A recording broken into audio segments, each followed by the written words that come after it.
I'm Pete Wright. And I'm Andy Nelson. Welcome to the next reel. When the movie ends, our conversation begins. Surviving the game is over. Welcome to manhood. Yeah. Okay, Andy. This movie. Yeah. What a bonkers movie this is. Seriously, this is bonkers. Yeah. I also love it. Back to our People Hunting People series, which is it's a fun one because it does put you in a place where you're getting some interesting types of action stories and everything. And this one, I think, for me, ended up working so well because of this cast they put together. Like, it is, you got Ice-T as your lead. He's this homeless man who's suffering from depression after his wife and child were killed in a fire. And so now he's homeless, and then his dog dies, and then his best friend dies. Like, his life is miserable. And then you've got Charles S. Dutton as the kind-hearted food line worker who is really only working in the food lines at this nonprofit to pick prey, to find potential targets that they can then kill. He works for Rutger Hauer, Thomas Burns, who runs this hunting organization where they have these they basically have hunters pay $50,000 to come do one of these adventure hunts in the Pacific Northwest again, and he's leading this whole thing. Gary Busey is this is a psychologist, which is really funny, who works for the CIA, and he's one of the founding members of this team. F. Murray Abraham is this Wall Street dick who is here to not just hunt, but also to show his son how it's done. His son is William McNamara. And then, of course, we have John C. McGinley, who is an oil tycoon and who is having some serious issues of his own. And so great group of actors. That only start with asthma. Right, exactly. Great group of like action movie actors to put into this film that takes the whole Most Dangerous Game story and kind of kicks it up a notch. This movie. I mean, the reason this movie succeeds. I mean, you said it, but the reason it succeeds is because Ice-T is like at the bottom of the list of most interesting things going on in this movie. Like he's great, and everything else is more bonkers in this movie. All the other performances are more bonkers, except and maybe generously William McNamara, who's just there. But everybody else is fascinating. These are some fascinating faces and some. Just like McGinley. I wrote my review, and I have to tell you this line I'm most proud of. He's a Texas oil man who is one bad day away from screaming, "Do you know who I am?" at a barista. That's exactly John C. McGinley in this movie. And then taking a puff off of his asthma inhaler. Yes. I adore this cast. This is not a... This movie, I'll be interested to see if it gets any award nods later, because this is not a movie that seems award heavy, and I still had a blast. And I think part of it is because, in our member pre-show chat, we were talking about movies that take place in the woods. And we happened to end up picking a number of them that were action-based films in the woods. And I think one of the things that ends up working in this era is casting an action film these faces are great action movie faces from the 80s and 90s that we were seeing all the time. And like, that's why I think for me, this ended up working so well, because it's just like all of these people are in other films, action films that I love from this era. Maybe not F. Murray Abraham. I don't know how many action films he ended up being in. Although I will just bring up. Perfect. He was perfect. He plays a great like Wall Street guy who's just, trying to wearing his little page boy hat, trying to tell his son how life is. And like, dang, this guy is brutal. I loved it. So it's such an interesting setup for the film. And as you said, and that's just starting with Ice-T at the heart of the film as our homeless man. Yeah. Yeah. So the first grand betrayal and perfect casting is Charles S. Dutton as the shelter worker. Because Yeah. Charles S. Dutton, what business does he have being a bad guy? Really?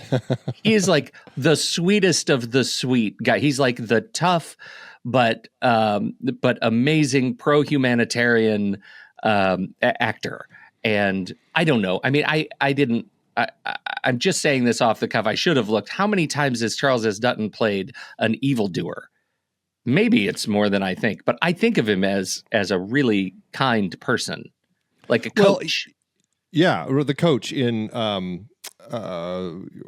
just blank on Rudy, or not the coach, but he's not the coach. He's the groundskeeper, the inspiring groundskeeper. Yeah, right.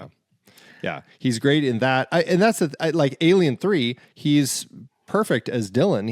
Again, a group of really angry men, including him, except he still ends up being like the voice of reason. So yeah, voice of reason. And so to put him in this role and make him a smiling, congenial murderer was a bit of casting sleight of hand that I think should be like a doff of the hat, because it is perfect. It is the first major casting rug pull that I experienced watching this movie.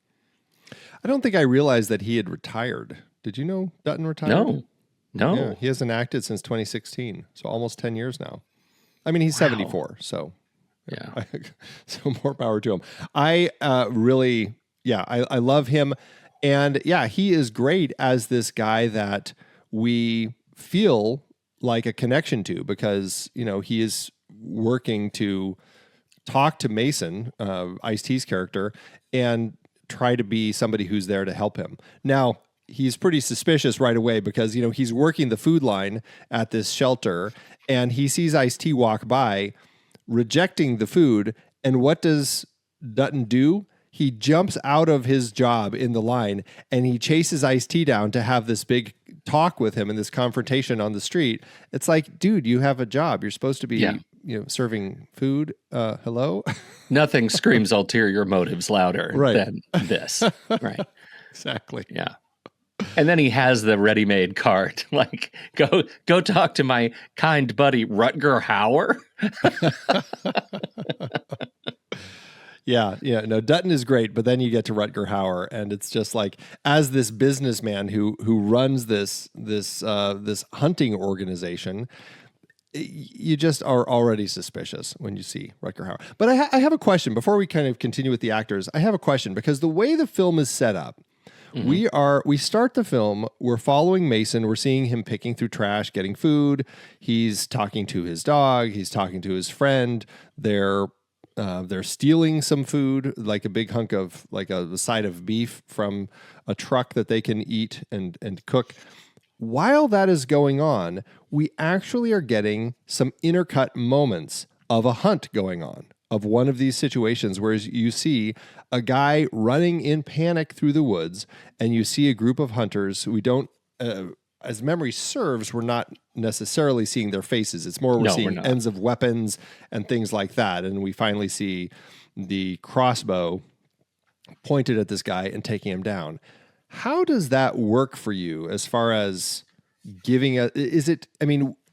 you assume people who are going into this movie know, okay, this is going to be a most dangerous game type of movie. They're going to be hunting this guy. If you saw the trailer, you would have figured it out. There are plenty of things that are going to give away. I mean, it's the plot. You need to have some sense as to what the story is. Mm-hmm. But did we need that setup at the beginning of the film? No, I don't think we did. I think it's a leading question, and I think you agree. I don't think we needed that. I think it was an energetic way to start the film, and I think I can make a case for it in the edit, that there is something about the pace and the music. The Stuart Copeland score is outstanding, and there's something about the, tying all the quick cuts to the pace of the music, to the energy of the chase, that I can see getting in my head about that and making that case. But watching the movie as a whole, I think it reveals too much too early, when they had something with just following Mason and his buddy and the loss of the dog and all of that. I think that just worked better. to allow us to build to a higher pace later. I think that's where I was. I felt like, I don't know if it came from New Line, like the higher ups that wanted to kind of get things moving a little quicker. It's starting too slow. We want to have some action at the beginning because otherwise it's too slow a pace. I had that sense from it that there was something about that just didn't need to be there. And who knows, it could have been Dickerson himself who wanted a little more energy in the start. I don't know, but it just really didn't feel like it needed to be there. And that was one of those bits that, I don't know, I just was a little, it just didn't seem needed. And kind of left me going, okay, I'm not exactly sure I like how the film is starting. Yeah. Because also, I mean, you said it, like the trailer gives away a lot. But that doesn't mean it was right for the trailer to give away a lot. And there's something about like leaving it a little bit mysterious. The movie had an opportunity to leave it mysterious. Like otherwise, everybody Mason comes in contact with, from Charles S. Dutton to, Rutger Hauer, like they all, we already know they're putting him in the channel, in the funnel toward the hunt. Eventually he's going to end up in the woods. And I think that's sort of a sad state. I think the movie is better when it keeps its secrets just a dash longer. Yeah. That was, which for me made the actual context interesting. Like once they get there and everything. Yeah. And, so to that end, let's go back to the kind of talking through the cast and their roles and stuff. Because Rutger Hauer, we said, is next. He's the one who basically offers Mason a job to be the wilderness expert. And if there's something that you really have to buy into early on in this film to just kind of go along with so that the film itself is going to work, I think that's the biggest ask the film is making. That Absolutely. They're going to hire random homeless people to be wilderness survival experts for this group of hunters. Yeah. Like, yes. Where is the logic in that? Yeah. It is the saddest statement on Mason's sort of mental health right there, that he is already, we know how lost he is. He tried to end his life in front of a truck, right? We know that he is bereft. And this is the case I'm making. Because I know how lost he is, I get a sense that he might say yes to anything. Well, I think that's the case, especially when there's a price tag that comes along with it. Yeah. When he finds out he's going to get $500 a week, I mean, he doesn't even know how long the job is. Is it a 1 week job? Is it 4 weeks? Is it 2 days? Like how long will he actually be there? So some of that setup was a little rushed, as far as rushed and sloppy. Like they're just kind of skirting over it because they just have to get out into the woods to kind of get the story moving. Sloppy, what are you talking about? He passed the treadmill test, Andy. There's nothing sloppy about that. That was really funny. The fact that they make this homeless guy, like put him through the paces of putting him on a treadmill to prove that he can run for 30 minutes. Yes. His grief transcends his burgeoning emphysema. Oh, yeah. So anyway, that's Rutger Hauer, who does end up hiring him to basically do this job. Although he doesn't tell him that at the time. He shows up randomly at this hotel that he's staying in. Well, I guess he does tell him he's going to hire him. He gives him a down payment, right? But yeah, $200. Yeah, which he uses on the hotel and everything. But yeah, then he just kind of shows up and says, "Hey, we're leaving. Let's go. Got you some clothes." Yep. And off we go, off to the races as they hop in their plane and fly out into the middle of nowhere. They do. And then they treat him well, right? And that's the next sort of rug pull in the movie, is that they feed him well. They make him eat straight from the head of a pig. They have the weirdest dinner conversation. I just want to say, this is why you watch the movie. Well, I just want to say it's really funny the way that you phrased all that. They treat him well, and they made him eat from the head of a pig. I don't think you're intending to say that was part of them treating him well. Wait, what are you talking about? That's not how you eat every night? Yeah. They treat him well, but they still do make him eat from the head of a pig. Okay, those little words matter. That's right. But they feed him well. They give him a glass of $450 bottle of wine. They all tell their stories. And this is where we get, I think you said it in your Letterboxd review, we get the future audition monologue for every actor ever. Rutger Hauer's. I mean, Gary Busey's. It should be. It should be. It totally should be. This was absolutely fantastic. Please, I'd like to invite you all to watch Andy Nelson delivering Gary Busey's monologue from Surviving the Game. Yeah. Right. I don't think anybody could actually pull that off like Gary Busey does. It's an insane story that he tells about this scar on his face that he got as we find out from his bulldog. And it's this story. He says, I refer to this as my birthmark. Like that is because it's the story of him being born as the person that he is today. And you get this story. His dad bought him a bulldog. He named him Prince Henry Stout, like great name. He fed his dog. He took care of his dog. He loved his dog. But then his dad says, you need to train your dog to be a protector. And so he gave him a bunch of cherry bombs, and he would put this dog like tied out in the yard by a dummy, and he would throw cherry bombs at it to make this dog start getting angry and attacking the dummy. And then as he gets older, like it just gets worse and worse. And his dad makes him actually fight the dog, and he ends up having to kill the dog. It's like, and then his dad's like, welcome to manhood. And it's like, wow, that's not the story that William McNamara's character is going to be walking away with after all this. No. It's the enthusiasm with which he delivers the line, crack, I felt his neck break. Awful. Right, because he's acting it out. He's like really into it. Exactly. Now, we've talked about Gary Busey before. I know I've said this before, but it's been a long time. I want to remind everybody that Gary Busey and Gaylord Sartain did comedy on public access in Tulsa, Oklahoma in 1974. And I just put a link to a YouTube video of their Coach Chuck video. Public access comedy from Gary Busey and Gaylord Sartain. And you need to watch these things back to back because they're exactly what you might expect. That's funny. I'm going to have to check that out. Do we know who Gaylord Fontaine is? Gaylord Sartain. Gaylord Sartain. Gaylord Sartain. I think he went on to.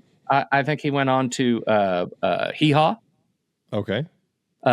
He was funny. He's a funny guy. You'll know him when you see him. I'll recognize him. Gotcha. Yeah. He's one of those faces. Yeah. Yep.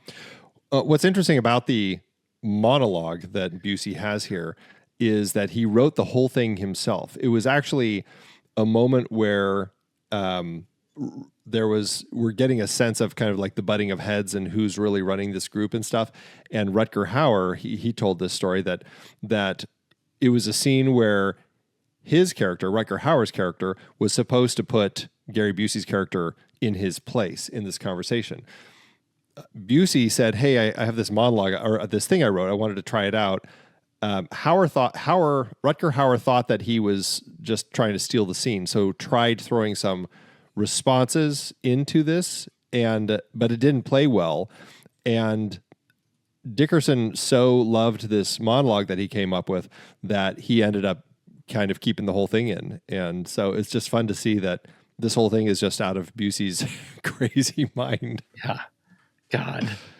That he's the psychiatrist of the group. Right. But CIA psychiatrist, if you hear that, you're like, okay. Yeah. Right. I think one time he does say, how does that make you feel? Which really lets you bury yourself in the part. Yeah. Oh, yeah. Yeah. Lots of fun. I had a great time with that whole thing. Just everything with the dinner sequence was a lot of fun because, again, as you said, they are pushing and testing Mason to try to get a sense as to who this guy is, how far can we push him, and how far can we take this guy. We're getting a little bit of his backstory about his wife and daughter, and how they had died.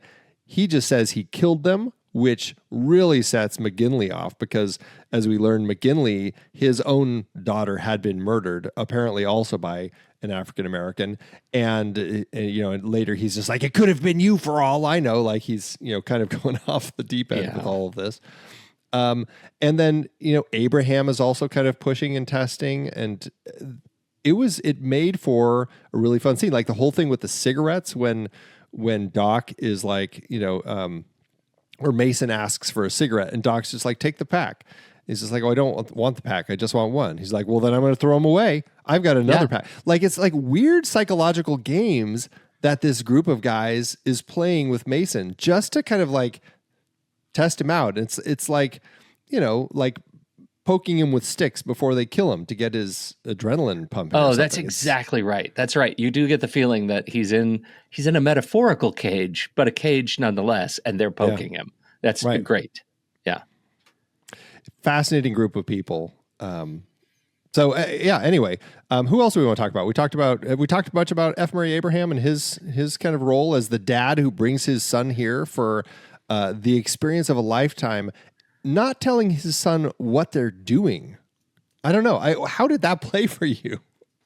It felt to me right on the money. Like it felt like exactly a thing this sort of whelp of a dad would do, because he never felt like one of the guys. He felt like he was coerced into being one of the guys and bought into it. And now he's trying to coerce his son into being one of the guys because he thinks he should.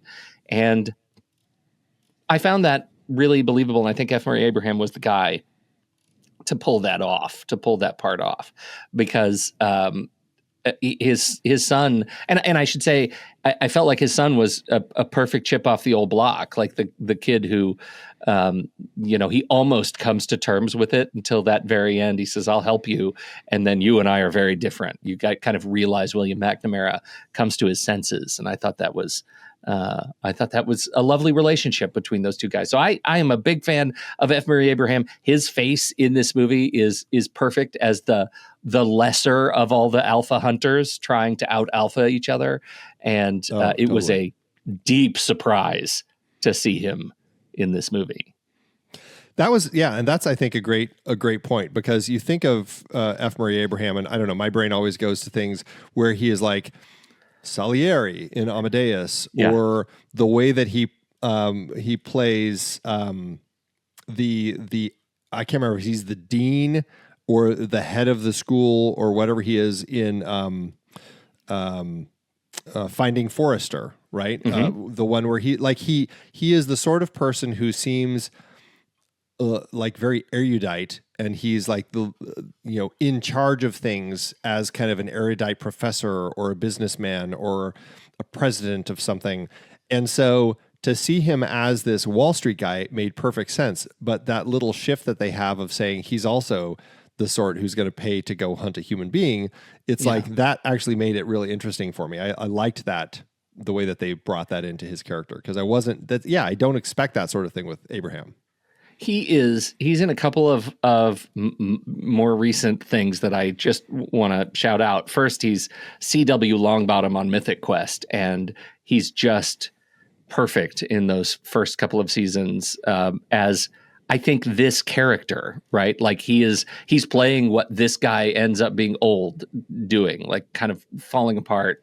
He's crazy and eccentric, and he plays the same character on season 2 of The White Lotus, where he's the pervy granddad. And he's just like, he's a guy who's entitled based on whatever context he's in, whether it's in, as a science fiction fantasy author, believing himself to be better than he is, or as this pervy granddad believing himself to be a better family man than he ever was. I think he is here believing himself to be better than he ever was, as a father and maybe as a businessman. It is a roundly terrible financial decision to spend this kind of money to do this. Let's just say that probably came out wrong. You should never spend any money. Nope, that's not it. Don't kill people. Let's start with that. Yeah, it's like, oh, how are you gonna get there? Yeah, no, there's no way to get there. I believe in not killing people. Oh man, no, yeah, don't do that. Don't do that. Mm-hmm. But yeah, I mean, and to think that he's bringing his son, so he is forking out $100,000 to go do this trip. Yeah, just pretty crazy, and just like so arrogant to assume that his son, like without ever having like tested his son in any way, like verbally or having conversations at home, just to figure out, is his son going to flip out about this and like take him to court, or like what is his son going to do as they go through this process? Like that's not the sort of thing that you just casually decide unless you are an arrogant ass who just assumes, my son will be just like me. Well, Andy, isn't it the same thing that we get from Gary Busey, right? This is another relationship of a father-son told from the perspective this time of the son who was abused by his father and made to do things that he did not want to do. And we don't get that story from every one of these characters, but I'll bet every one of these characters' backstory has that in it. It's one of those sort of central themes is, who do we become if not our fathers? What are the shackles we have to shake free to not become the worst parts of our dads? Yeah, no, that's a good point. And it's never brought up, but it does make you wonder, like, what is the backstory with Rutger Hauer, Charles C. McGinley, Charles S. Dutton, like what John C. McGinley, like what are the stories that brought them to this? Because it's definitely a place that, like a dark place that people have to get to in order to make this decision. Like, I'm bored with hunting boar. Yeah. Yeah. And a piece that we get a little bit later, like in terms of this movie being an adaptation of an original short story, and in the spirit of the movie, the original film that we watched, they kept the heads during the hunt. We have Ice-T goes back to the cabin and breaks into the locked door, and we have the heads, the trophy room, and I loved that they kept the heads. It is a truly sociopathic, example of these guys and the way they have made toxic their manhood. And I actually think it works better than in the original. I think it works better here. It's what's interesting about it, I mean, it's just as gruesome, and it definitely becomes one of those tropes that you kind of want to see them continue in different iterations of this story of The Most Dangerous Game, because it is brutal when you actually get to that point where you see this trophy room that they're keeping behind locked doors in their cabin. It also makes you wonder, because I mean, obviously it's not the same group of guys coming back time after time. Does the person who actually kill the person they're going after, do they not get to keep it themselves? Or do they specifically say, we're going to keep it here because you're going to get, if you put it in your living room, someone's going to see it and you're going to bring the whole thing down. Like, it's yours, but it's here on display in this, quote, safe place. Yeah. No, I mean, that's the only way I can rationalize it. I don't think you keep this kind of trophy. Yeah, right. But look at the confidence, like the disgusting level of confidence that they have in their game. That one of the things that Mason discovers is an empty jar with his name already embossed on it. Yeah, right. Very, very sure of themselves they are. Oh, so bad. Yeah. Well, you do definitely get a sense from the place that these characters are coming from. That, I mean, we know that I'm always forgetting his name. You know that Doc works for the CIA, right? Mm-hmm. Like that's his background. But you do start getting this sense that Cole and Burns also were like black ops or something. Just like the way that they handle themselves seems like there's something. They're obviously ex-military, but there's something about like this background that they came up through the military in a way where they just have much less of a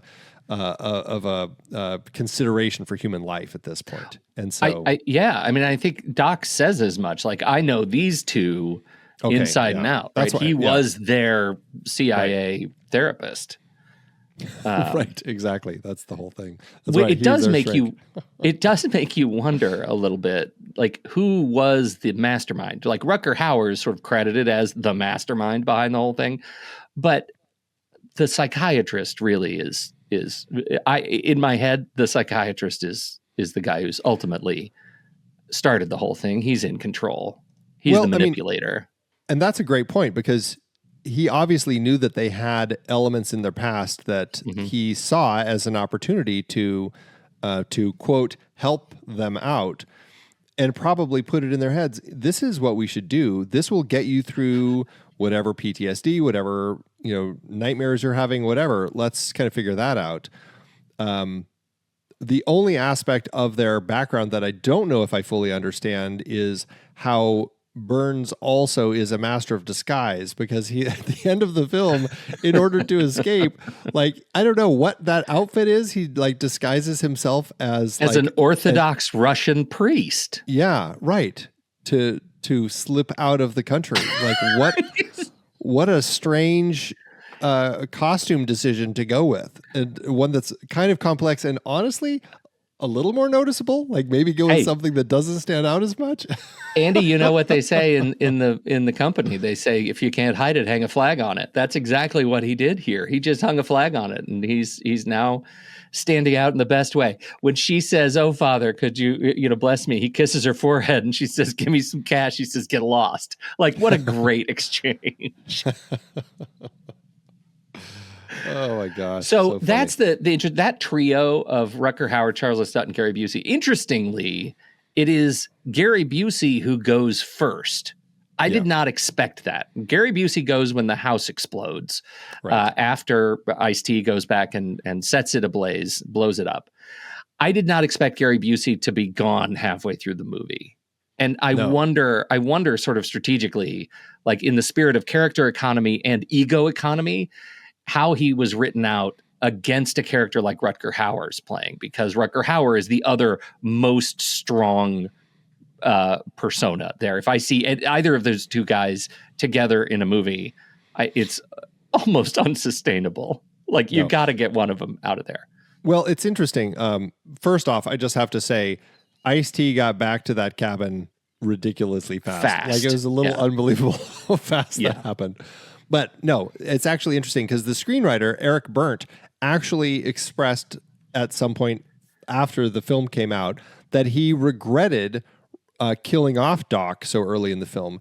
And he said if he had the chance to redo it, he would actually kill off F. Murray Abraham at that point, and then have Doc take over a father figure role for William McNamara's character. And the speculation is because Abraham had won an Oscar that he had the opportunity to be the character that was going to live longer and everything. But who knows? It was unsatisfying, right? That was his death was unsatisfying. Everything about that. I was like, oh yeah, because especially after that speech, I wanted him to last longer.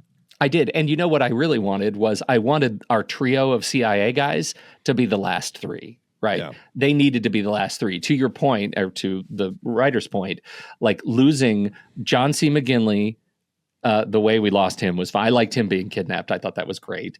And losing William McNamara and F. Murray Abraham early, that fatherly vengeance angle was less satisfying than the craziness of Gary Busey on screen.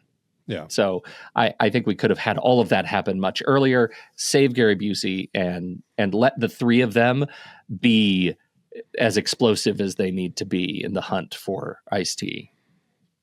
Well, yeah, and I think that could have been interesting. I do, we should say, I mean, there are plenty of problems with this film too. This is far from a perfect film.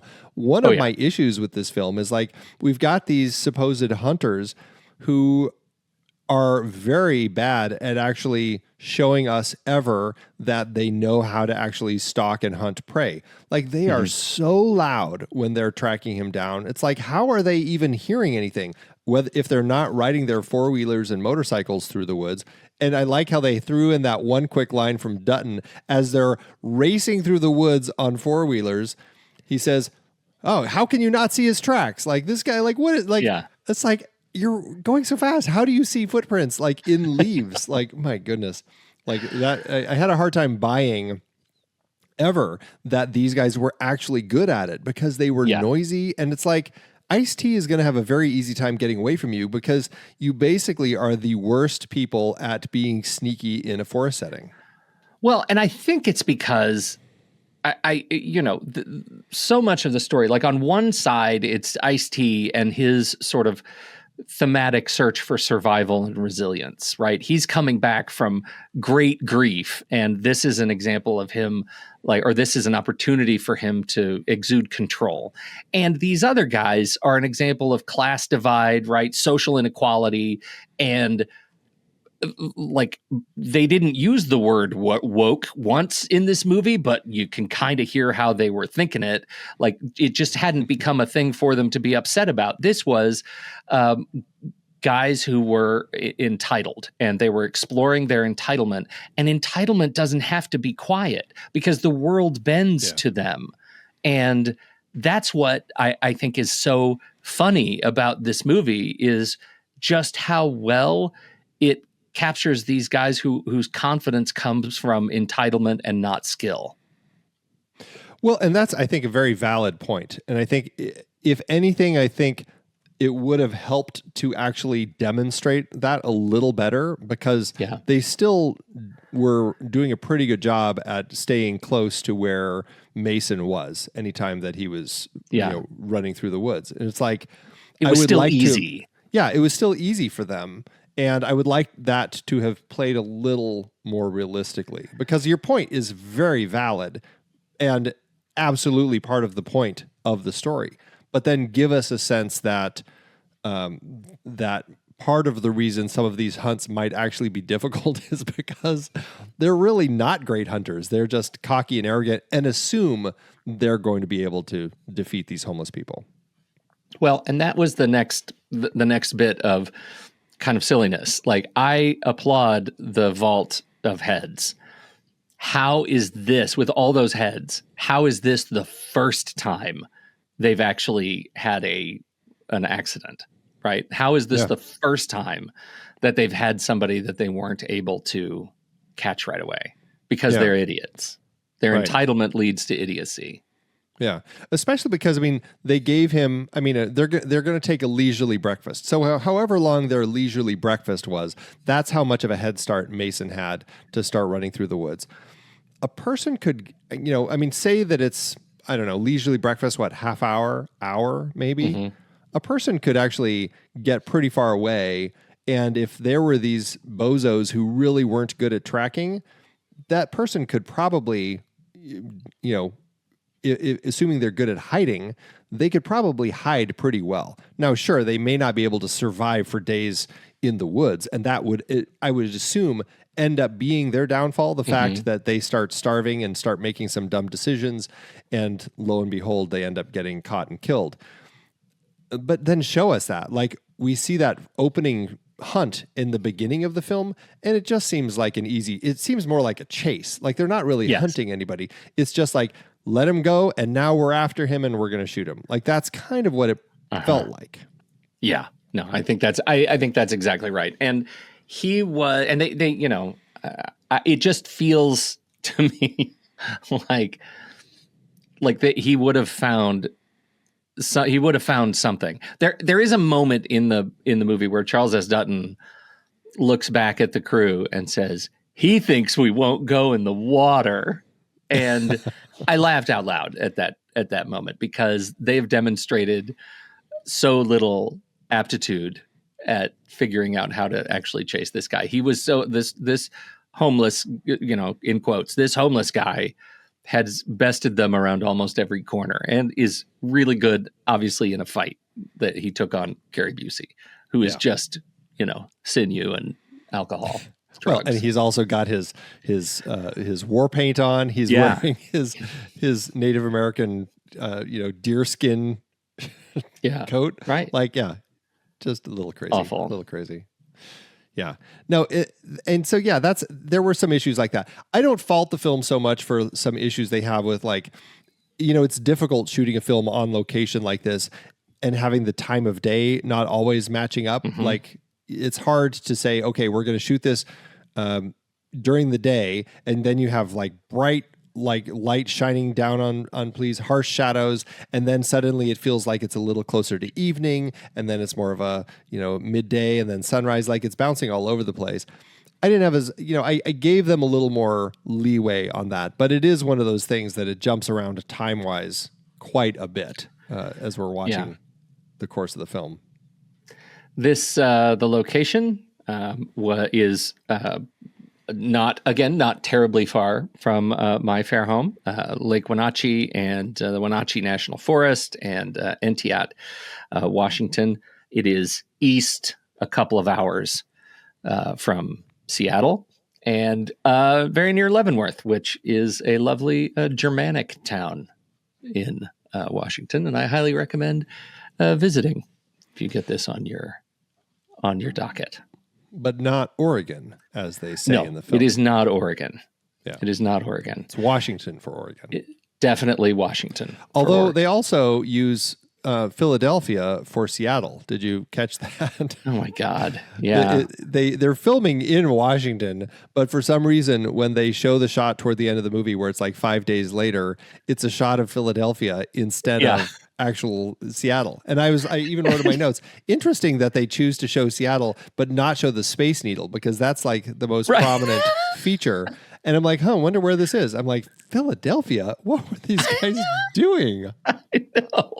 That is so dumb. And it's not even just the Space Needle. The Seattle skyline, it has its own kind of identity. It's one of those cities that has an identity to it. And so, it is what it is. Apparently, it's never been revealed as to why they used, I don't know if it's just a stock shot that they had of a city that they threw in there. A lot of people have questioned that, but nobody really knows. Just one of those strange things. Anyone else you want to talk about? Well, we should talk about the director a little bit. We haven't talked about Ernest Dickerson. Dickerson started as a cinematographer, which is, I think, where I first knew him, because he worked with Spike Lee on Joe's Bed-Stuy Barbershop, We Cut Heads, and She's Gotta Have It. But then also shooting things like The Brother from Another Planet and Eddie Murphy Raw. And so it was definitely somebody, and Do the Right Thing, we probably brought him up on that way because he, again, in all the films that he was doing with Spike Lee, Malcolm X also. And then shifted to directing while still doing some DP work, but in 92, which he started with Juice, which he co-wrote, or no, I think he just wrote and directed. And and then from that point forward has been kind of directing films. Surviving the Game was his second feature. Demon Knight, is a not necessarily great, but Tales from the Crypt film. It was fun, not necessarily great, but they did that. Bulletproof, Ambushed, Blind Faith, Bones was one of those interesting films that it's kind of a supernatural film with Snoop Dogg, and Never Die Alone, and then Double Play, along with a lot of TV stuff. So, Dickerson. Yeah. What do you think? I know that I know of Dickerson because of his contributions to Dexter and The Walking Dead. He's not one of those single kind of run and gun directors who comes on for just an episode. He did, a dozen episodes of The Walking Dead or something, and another almost that many of Dexter. And so I think he has a stamp on particular arcs in those shows, which that's compelling to me. Same with Bosch. A lot of episodes on Bosch. Do you know what? I didn't watch it. And The Wire. I didn't either. Exactly. Yeah. Bosch is new to me. I've been told many times I need to get on the Bosch train, and I just never have. But The Wire for sure. Sure. So I like Dickerson. I haven't seen as many of the films that he's directed, but probably more stuff that he's DP'd. I think now with this, I've seen 4 of his films. You know, I like what he's doing. I don't know if this stands out. Like I don't feel like I've seen anything that I would call a Dickerson stamp in kind of the scope of it. But I think as a DP who has shifted to directing, I think that he's shown that he can, tell a good story. Oh, clearly. I think he's great. He's got just with all the TV work, of course, he's got a ton of credits, 75 directorial credits. And I think this movie is bonkers. As a second film, I had a blast, right? Yeah. Like this was for sure of the era. Is it doing anything I wouldn't expect for a 90s violent action movie in the woods? No, it's right across the bow. This is exactly what I'd expect. Yeah. Bojan Bozelli was the DP for this. One of those DPs who just worked a lot through the 90s and aughts, and things like Deep Cover for Bill Duke right before this, and The Body Snatchers, Abel Ferrara one, California, the Brad Pitt movie, all the way up through things like The Lone Ranger and Pete's Dragon and Snake Eyes, Underwater. So, I think a DP that's been around doing all sorts of interesting work. For sure. We didn't really talk about Ice-T much. How does Ice-T strike you as a leading man? I mentioned that he's maybe the second least interesting thing going on in the movie. I think he was fine. He didn't, like, you can tell he was sort of, he just felt like he was figuring stuff out. It felt so like he just didn't live up to the characters that we got in The Hunting Party. Like he just doesn't, he just didn't feel like he was as compelling to watch for me as either of those guys. But does he hold his own against them? Because it's a pretty big group of personalities and 80s action stars. Yeah, for sure. But does he hold his own against them? I guess. I don't have strong opinions about Ice-T's performance in this one. And I like Ice-T, and he's done some things that I think are legit great performances. I would not put this up there as a Hall of Fame performance from Ice-T. I think it was a fine performance. Yeah, I didn't love it. I think that he has been in some interesting films through the era. I really enjoy a lot of different things that he's been in. I mean, I think he does hold his own against them. It's hard against these characters because they're such interesting characters, but I actually enjoyed him quite a bit as the lead. To your point, I don't know if anyone else would have been able to do better. I think it's a tricky part that isn't given quite as much fun as the villains have. But I mean, yes. I liked him. I felt that I could feel his the kind of depression that he was going through. The struggles. Like I bought into it. Yeah. I mean, there's just no way. I think it's very, very difficult to catalog Ice-T's performances that are outside of Law and Order SVU. I mean, the dude has been on that show for 25 years. Yeah. That is an astounding career. And some of his best work is in that show. And I'm not even a huge fan of that show, but I think it's just important to note that he's made a career of a single television property in addition to like 90 other films that he's done. He's incredible. Yeah. He's incredible. Yeah. So does he hold his own? Sure, he's fine in this movie, but it was also pretty early in his career, and he's gone on to be an incredible contributor to the field. But Pete, he was in Breakin' and Breakin' 2. Electric Boogaloo. I know. I almost mentioned that myself, but I felt it was better for you to do it. Great movie. Rutger Hauer is always great. I just have to point out there was one fantastic nod to Blade Runner in here, and that's like a late in the film shot of him where something blew up, and you just see kind of the reflection in his eyes that is like exactly out of Blade Runner with kind of like the replicant eye reflection. I was like, what a nice little touch that Dickerson threw in. What was that when he had put the war paint on and he was in the bushes watching them fight and blow each other up? Yeah. That was the one that really struck me. When everything's dark, you just see the light. Yeah. Yeah. Great. Yeah. He plays that so well. Yeah. I just want to throw out one last little nod. Jeff Corey plays the homeless pal that Mason has. Jeff Corey is one of these faces who has been in films like since the 30s. And we have talked about him on a few films. I don't know if we've talked about him so much, but he was in The Killers. We talked about that film last year. And then he popped up in The Boston Strangler, which we talked about recently. He's one of the people that they bring in question. He was in Butch Cassidy and the Sundance Kid, Beneath the Planet of the Apes, a lot of movies that we have talked about on the course of the show. This was right toward the end of his career. He was working in films into the late 90s and then into about 2000 and then passed away in 2002.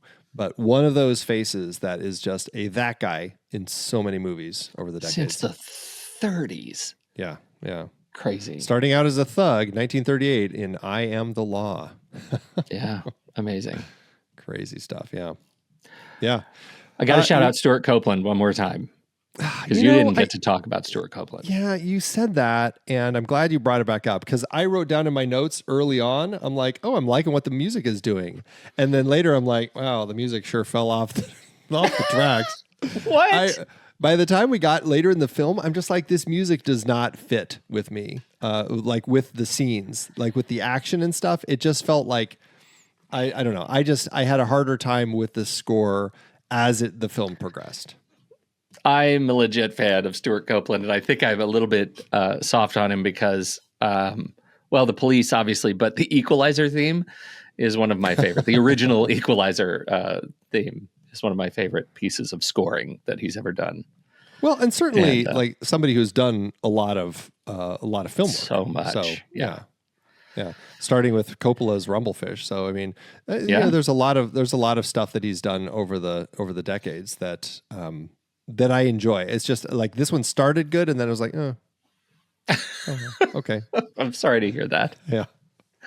But I'm glad next time you're lost in the woods, see what kind of music hits your head. There you go.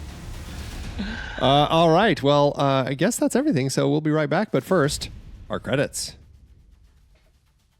Says you. The Next Reel is a production of True Story FM, engineering by Andy Nelson, music by Ido K, Carlos Santarita, Vyacheslav Draganov, Oriol Novella, and Eli Catlin. Andy usually finds all the stats for the awards and numbers at the-numbers.com, boxofficemojo.com, imdb.com, and wikipedia.org. Find the show at truestory.fm, and if your podcast app allows ratings and reviews, please consider doing that for our show. Is it me? This is you. You wake up in the middle of the woods. No map, no compass, just the eerie silence of the trees and the unsettling feeling that something is watching. You reach for your radio, but all you hear is static. Panic sets in. You need supplies, something to keep you warm, something to remind you who you are, something to show the world you survived. Then, out of the corner of your eye, you spot it. A clearing, a beacon of hope, a destination carved from legend. The True Story merch store. You step forward, drawn by the glow of expertly crafted tees, mugs, hoodies, and gear inspired by every show in the True Story podcast universe. From The Next Reel to Marvel Movie Minute and beyond, your fingers graze over the soft fabric. Your fingers graze over the soft fabric of a premium hoodie, its design whispering of cinematic adventures and deep dive discussions. A stainless steel mug catches your eye, perfect for sipping your victory coffee after your next harrowing escape. You load up, because this is survival, this is storytelling, this is legendary gear for legendary listeners. Don't get lost. Find your way to truestory.fm/merch. And remember, only the prepared survive. Nice. That was intense. Very intense. I had to live up to the music that you haven't heard yet. Oh, yeah, it's true. I forgot. Yeah. All right. Awards season, Andy. Did it get any awards, or was it a perfect movie all on its own?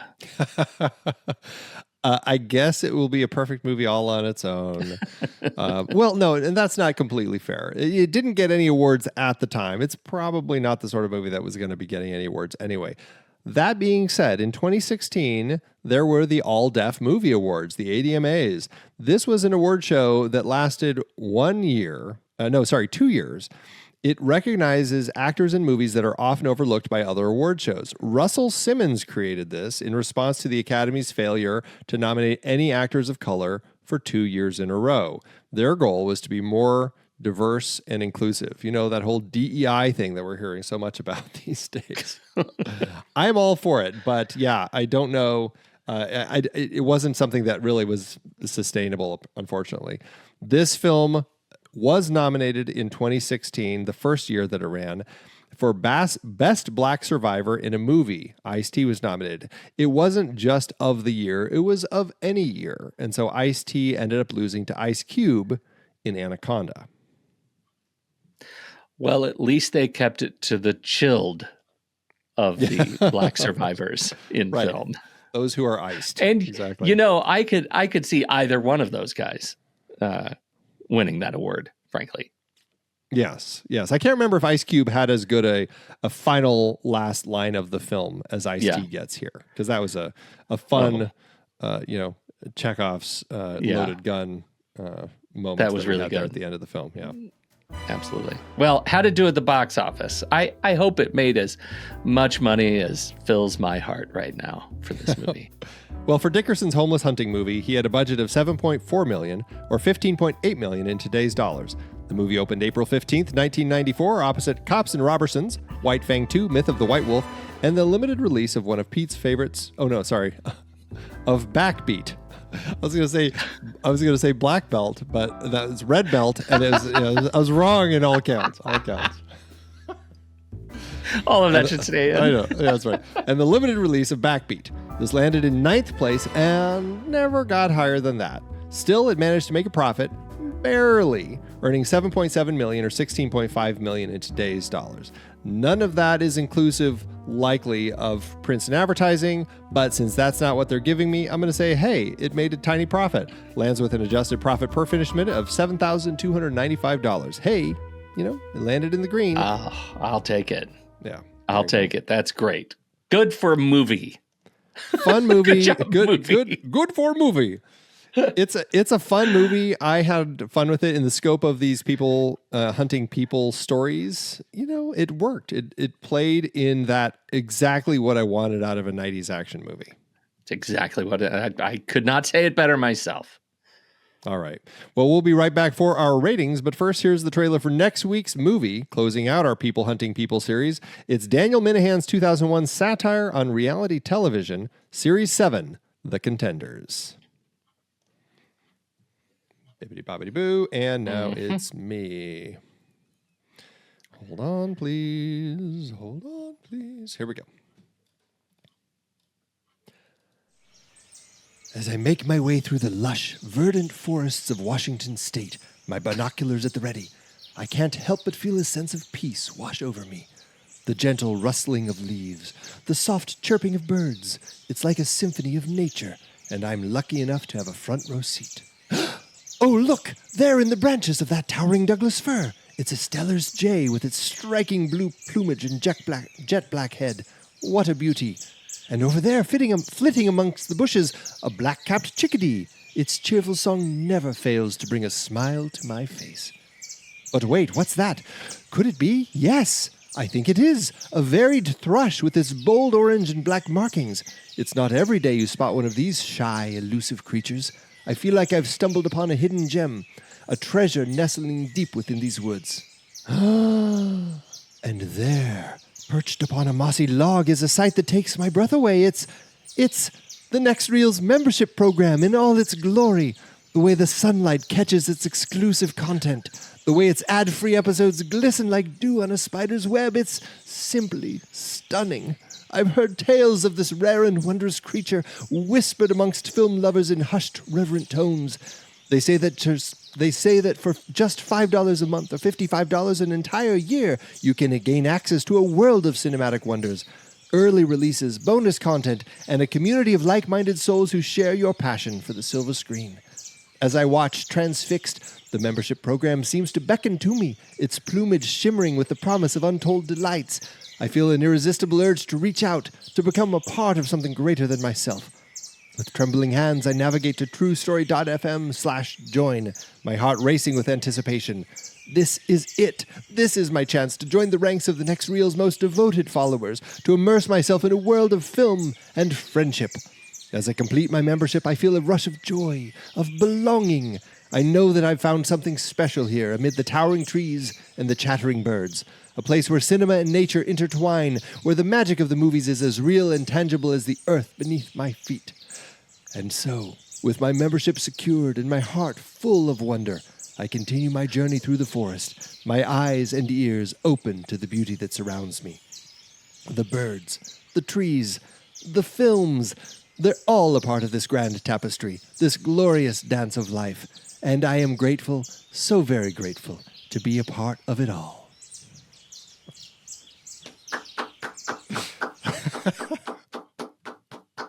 That may have been your Citizen Kane of outreach. Oh my God. What's that? Could it be? Goofy. Letterboxd, Andy. Oh, Letterboxd. That's where we put our stars and hearts on the line. Letterboxd.com/thenextreels, where you can find our HQ page. What are you going to do? This is a fun, easy watch. You know, it's that 90s action joy that I have just putting a movie like this on and just letting it just flow over me. It's just a lot of fun. Yeah, there are some story problems, but, you know, it's easy to just look past those and just have a good time. 3 stars and a heart is where I land with this bad boy. I am absolutely right there with you. 3 stars and a heart. And I will be revisiting this movie at some point. It's crazy, and I am here for it. That's right. Well, remember, that will average out to 3 stars and a heart over on our Letterboxd account, which, as Pete said, is at The Next Reel. You can find me there at Soda Creek Film. You can find Pete there at Pete Wright. So what did you think about Surviving the Game? We would love to hear your thoughts. Hop into the Show Talk channel over in our Discord community, where we will be talking about the movie this week. When the movie ends, our conversation begins.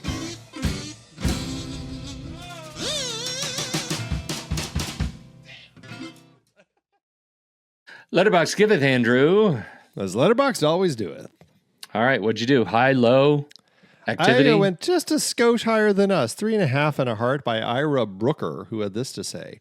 Everybody remembers this as that iced tea get hunted. Is this written? It's also exactly what we did. Everybody remembers this as, quote, that Ice-T gets hunted by crazy rich dudes movie, end quote. But I don't think enough people remember it as, quote, that Ice-T gets hunted by Gary Busey, Rutger Hauer, John C. McGinley, Charles S. Dutton, and F. Murray Abraham movie, end quote. That's a tough bill to top. Completely agree, Ira. Completely agree. You made a comment about that last line, and so I bring you this entry into the top 5 last lines in cinema history. Dave Edwards, who says this, number 1, Louis, I think this is the beginning of a beautiful friendship. Naturally, Casablanca. Good. Yep. 2, I'm finished. There Will Be Blood. Outstanding. Yep. Now, where was I? Memento, 2000, outstanding. All right, Mr. DeMille, I'm ready for my close-up. Sunset Boulevard, outstanding. And 5, always check the barrel. surviving the game. It is a perfect end to this movie. P.S. Those two guys in the motel Ice-T checks into in the first act are the most authentic extras in movie history. Yes. P.P.S. The red eye effect used on Rutger Hauer's character in the third act is a fantastic Blade Runner reference and an incredibly effective stylistic choice by Dickerson. Totally on board with that. P.P.P.S. Busey's dinner table monologue is the perfect blend of crazy pants actor and crazy pants backstory. Chef's kiss. Could not agree more. Outstanding. Lots of comments about Busey's monologue and how great it is. Absolutely. Here's a good one. 4 stars by Ricky Wade. Gary Busey's show-stopping soliloquy about training and then murdering his family pet is the closest 90s action movies ever came to Shakespeare.